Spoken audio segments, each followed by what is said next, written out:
প্রিয় দর্শক আসসালামু আলাইকুম। তো দর্শক যাকে দেখতে পাচ্ছেন তার নাম হচ্ছে লামিয়া। লামিয়া আগে গার্মেন্টসে চাকরি করতো, তো বর্তমানে তার মা তাকে নিয়ে এসেছেন কারণ তাকে বিয়ে দিবে, কিন্তু অভাবে সংসার। লামিয়া গার্মেন্টস চাকরি ছাড়ার পর থেকেই তাদের ঘরে অভাব অনটন লেগেই আছে, কারণ লামিয়া গার্মেন্টস চাকরি করে যা পেত তা দিয়ে কোনো মতে সংসারটা চলতো। তার মধ্যে লামিয়ার মা কিডনির সমস্যা, তার ছোট একটা বোন আছে মাদ্রাসা পড়ে।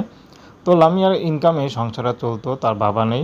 তো লামিয়াকে বিয়ে দিবে দেখে লামিয়াকে নিয়ে এসেছে তার মা, কারণ গার্মেন্টসে চাকরি করলে কোনো ছেলে বিয়ে করতে চায় না, সেই জন্য তাকে নিয়ে এসেছে। এখন তো তাকে বিয়ে দিতে পারতেছে না যৌতুকের জন্য, এদিক দিয়ে ইনকামও বন্ধ।